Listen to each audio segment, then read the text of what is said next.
amiguinhos, eu sou a Lígia e aqui a gente fala de várias coisas esquisitas. E como tá todo mundo enlouquecido no ritmo de Barbie e obcecado pelo filme, a gente resolveu falar sobre um caso que aconteceu há um tempinho atrás. Há um tempo atrás. Ficou muito popular. E relembrar a história do Ken e a Barbie assassinos. E aí? Chegou.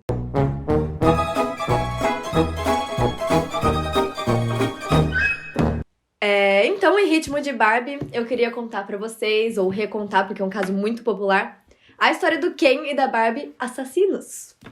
Esse caso é bem perturbador. Ele aconteceu no Canadá. E os nossos personagens principais são a nossa Barbie, que é a Karla Homolka, uma menina que tinha 17 anos na época que ela conheceu o nosso Ken. Ela tinha uma vida normal. Ela morava com a família dela era de classe média, num subúrbio. Ela ia pra escola, tudo normal, lindo, maravilhoso. Não tinha nenhum relato de ela ser fora do comum. A única coisa esquisita que a menina chegou a apresentar é que quando ela era adolescente, ela teve uma fase meio dark, que ela começou a se interessar por tabuleiros de Ouija, e teve uma vez que o cachorro dela, ou um animal de estimação dela, morreu, e ela queria ver o corpo do animal. Então ela convenceu uma amiga dela a desenterrar o animal de estimação dela, e ela ficou fissurada analisando o corpo do animal. Ok, até aí tudo bem. Até aí tudo bem.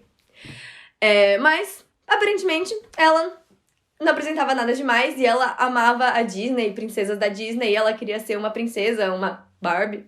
E essa é a nossa Barbie. E temos o nosso Ken. Nosso Ken é o Paul Bernardo.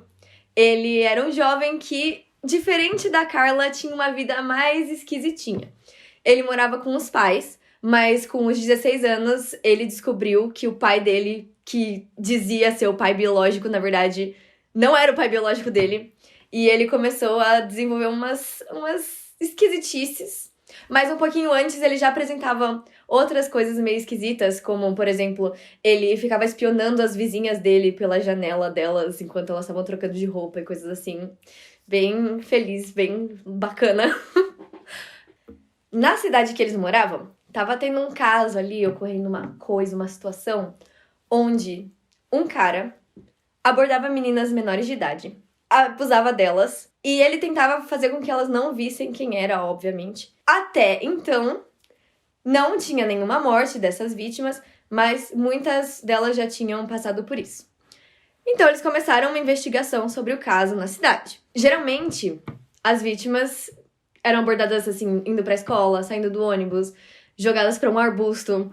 Era bem bizarro. E os polícia, obviamente, começaram a investigar o que estava acontecendo. E eles chegaram ao fato de que o suspeito era uma pessoa loira, um homem loiro, ali por volta dos seus 20 anos. Então, a polícia começou a procurar rapazes que cabiam na descrição e fazer eles passarem por testes de DNA, por interrogatórios.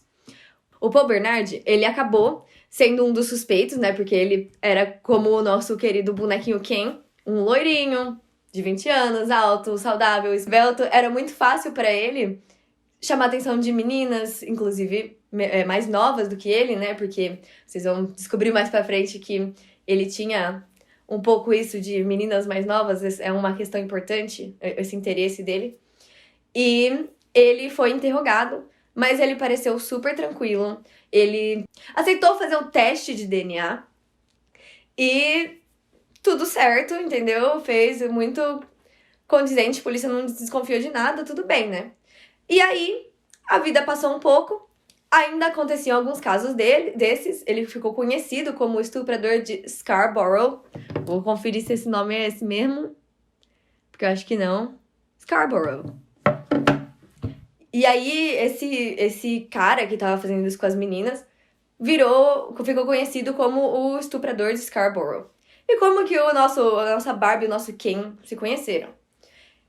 Quando o Paul tava na faculdade e a Karla tava começando a faculdade também, ela tinha 17 anos e ele tinha 23, eles se conheceram, ele olhou ela ali sentadinha na dela e ficou encantado, decidiu que ele ia se aproximar dela.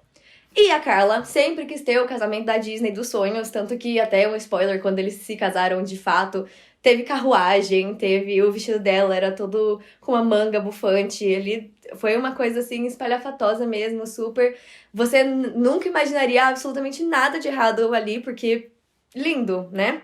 Maravilhoso. Inclusive, esse caso se destaca pra mim por pensar como qualquer pessoa normal pode ser um assassino. É muito. Mas tudo bem. Enfim, Paul conheceu a Carla, eles começaram a lá namorar, né? Ele era muito carinhoso com ela, levava flores, ele tava tentando conquistar ela mesmo. E ele decidiu casar com ela muito rápido também. Só que aí é quando as coisas começam a ficar cada vez mais esquisitas. A família da Carla conheceu o Paul, e embora eles tivessem a diferença de idade, eles achavam ele um menino super bom, né? Ele tinha o trabalho dele, ele era já formado, uma pessoa exemplar, bacana, a família dela gostava dele, ela gostava dele também. O problema é o seguinte, a Carla, ela já não era mais virgem na época, e o Paul tinha essa fissura por meninas virgens. Então começou a ficar bem estranho. A Carla, ela tinha uma irmã mais nova. E o Paul ficou interessado na virgindade da irmã dela, já que ela não era mais virgem, não é mesmo? Óbvio, claro, muito, né, pensamentos comuns de seres humanos normais. Então ele pediu que a Carla desse a virgindade da irmã dela de presente pra ele. E a Carla, como toda pessoa normal faria, aceitou. Então, no Natal, ela deu de presente pro Paul a virgindade da irmã. Na época, ela trabalhava em uma clínica de veterinário, então ela pegou tranquilizante de animal, colocou na bebida da menina, que eles já eram menores de idade bebendo, e basicamente drogaram a menina. Então, o Paul tirou a virgindade da menina. Mas não só isso. Ele também fez com que a Carla molestasse a menina. E o que acabou acontecendo foi que, por causa de todas as coisas que eles deram pra ela, e também porque eles acabaram usando outros produtos tóxicos pra menina inalar, pra ela não acordar, ela acabou vomitando e morreu asfixiada ali. E aí o Paul e a Carla acobertaram toda a história, eles chamaram a ambulância, fingiram que tinha sido um acidente, fizeram toda uma história lá pra eles não serem culpados, né? E todo mundo acreditou, tudo bem, e deram como um acidente, como uma adolescente, né, que experienciou as bebidas e acabou se prejudicando. Aí a família da Carla ficou, obviamente, muito triste, né, chateada. Só que a Carla, a resposta dela foi ficar chateada que ela não tava tendo toda a atenção pro casamento dela que ia acontecer. No fim, ela acabou convencendo a família dela a seguir com o casamento dela e influenciando a família dela a logo já arrumar tudo. E ela acabou se casando com o Paul. Um pouco depois de eles comprarem e se mudarem pra nova casa, eles fizeram a segunda vítima deles. Então, o que aconteceu foi o seguinte. A Leslie, que foi essa vítima, era uma menina de 14 para quase 15 anos. E ela tava no funeral de um amigo dela que tinha morrido em um acidente de carro. E depois, os amigos dela resolveram sair e eles acabaram ficando até tarde. Os pais dela tinham combinado com ela de que ela ia deixar a mãe dela ia deixar a porta aberta para a menina voltar. E quando ela voltou, a porta estava trancada. Então ela tentou dormir na casa de uma amiga dela, não conseguiu e resolveu que ela ia acordar a mãe dela pra entrar em casa. Só que antes dela conseguir fazer isso, o Paul acabou encontrando ela e acabou levando ela pra casa deles, pra que a Carla pudesse se juntar a eles. Claro, tá correndo muito cabelo no meu olho, tá incomodando, toda hora eu tenho que ficar mexendo. Chegando na casa, a menina passou mais de um dia sendo violada e depois de um tempo, o Paul estrangulou ela até que ela morreu. Depois, eles estavam lá com o corpo da vítima na casa deles. E o que eles fizeram? Esconderam o corpo? Sim, mas antes, eles convidaram a família da Carla pra jantar e deixaram o corpo da vítima no porão da casa.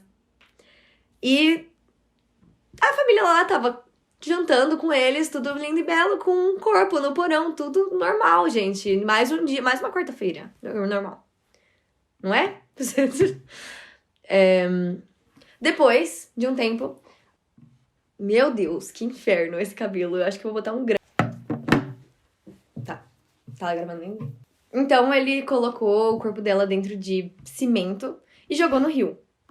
Só que no dia do casamento deles, acabaram encontrando o corpo da menina, porque o cimento não tinha secado completamente, acredito eu, e conseguiram localizar no rio um corpo.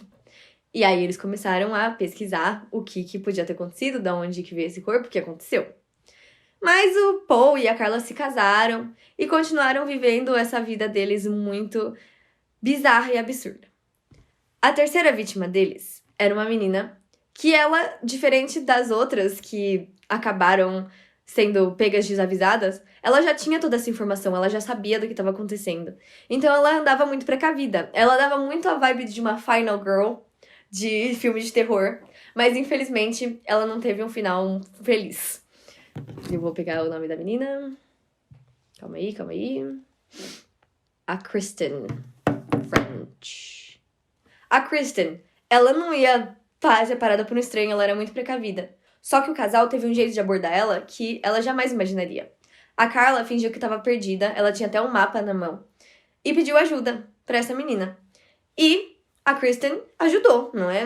Tipo, uma moça perdida, o que pode dar errado? Tudo. E aí, enquanto ela estava distraída, o Paul também sequestrou ela, colocou ela num carro, que na época tinha sido visto por outras pessoas. E a testemunha descreveu o carro como um... eu não lembro do título do carro. E ela descreveu o carro bege que ela tinha visto. Só que não era o carro bege certo. E isso também desviou a polícia por muito tempo de olhar para o caso, porque o carro do casal não era aquele descrito pela testemunha. Então, eles levaram a menina pra casa deles e a mesma coisa que aconteceu com a vítima de antes acabou acontecendo de novo. A Kristen teve até a oportunidade de talvez ter escapado ou ligado pra polícia, porque ela ficou um tempinho sozinha com a Carla lá, que era um pouco menos pior do que o Paul. Mas, no final, ela acabou morrendo também, estrangulada da mesma forma e abusada da mesma forma. Depois que eles fizeram tudo isso, eles jogaram o corpo da Kristen numa vala e também foi encontrado. E dessa forma a polícia foi capaz de conectar os casos.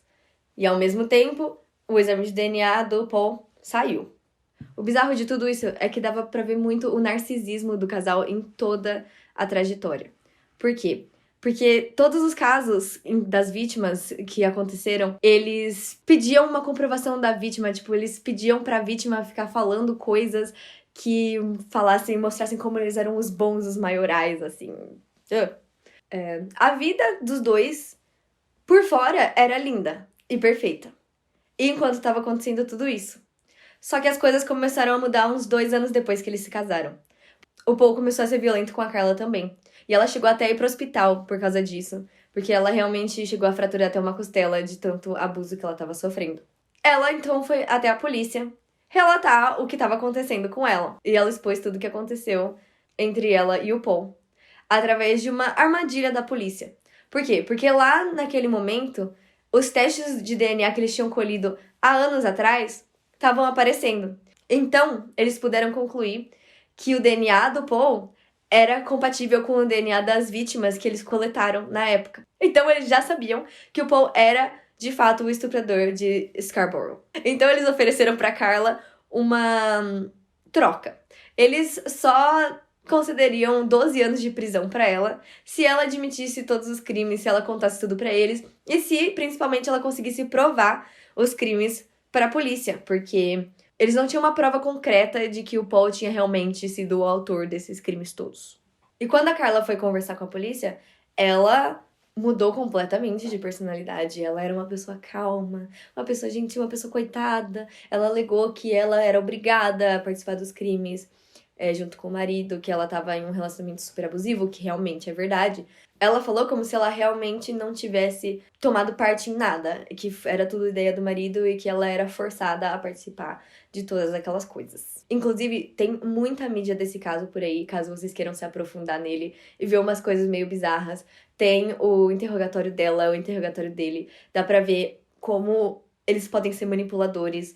E todos os traços dos dois que eles apresentaram durante todo o caso indicavam um grau de psicopatia. E é bem esquisito. A Carla acabou levando eles até a casa do casal. Obviamente, eles investigaram tudo por lá pra achar mais provas que realmente incriminassem o Paul sobre tudo, porque o julgamento da Carla foi bem antes, ela acabou indo presa antes. E ela ficava nervosa com coisas muito estranhas, tipo, que o Paul tinha usado as taças do casamento deles com a outra menina, mas eram comentários, eram coisas que ela focava que eram, obviamente, tentando disfarçar de alguma coisa. No final das contas, eles acabaram achando no teto do banheiro umas fitas cassetes muito suspeitas. E quando eles foram ver o conteúdo das fitas, eles viram que o casal gravou tudo o que tinha acontecido. E no final das contas, esses vídeos tinham todos os crimes que eles tinham cometido ali. Eles documentaram tudo. Então, todos os casos, incluindo o da irmã da Carla, tinha ali nos vídeos. E nos vídeos, dava pra ver uma Carla um pouco diferente do que a menina se apresentou. Nos vídeos, a Carla realmente tomou parte em tudo. Ela parecia estar gostando da situação toda. É realmente bizarro. Tem algumas imagens desses vídeos também disponíveis na internet. Eu não quero ter nada a ver com isso. Veja a quem tem a conta e risco. Eu não tô tentando lembrar se eu esqueci alguma coisa no caso, tipo, no meio do caso. E quanto a Carla, ela hoje em dia já não tá mais na prisão. Ela só ficou por 12 anos presa. E tá vivendo uma vida normal. Hoje em dia ela se mudou da cidade de onde, obviamente se mudou, né, da cidade de onde ela tava. Ela até tentou mudar de nome pra não ser tão reconhecida, mas obviamente não permitiram que ela fizesse a mudança. E o mais bizarro é que ela foi trabalhar em uma escola com um monte de criança. Ah, meu Deus do céu. E o Paul, ele ainda segue em prisão perpétua pelos crimes que ele cometeu. Ele foi acusado, no final das contas, de 9 crimes. E eles só acabaram se separando de fato depois que ela saiu da prisão. A polícia até tentou entrar em acordo para uma liberdade provisória, mas foi negado em menos de 30 minutos. Resumo da história. Paul teve mais de 15, 30 vítimas. A gente nem tem um número específico, nem ele sequer sabe. Foram 3 mortes do casal, 3, que a gente saiba, 3 assassinatos. E o casal, hoje em dia, não tá mais junto. Eles se divorciaram assim que a Carla saiu da cadeia. Ela começou uma família com uma nova pessoa. Mas até hoje é muito problemático o fato de ela estar solta por aí, enquanto ele ainda tá na cadeia. E que nenhuma história como essa relacionada a Barbie aconteça de novo. Caso alguém saiba de mais detalhes ou fofocas desse caso, deixa aqui nos comentários, porque eu gostaria muito de saber. E é isso. Chega por hoje. Tchau. Vou fazer assim. Sou a Barbie Girl.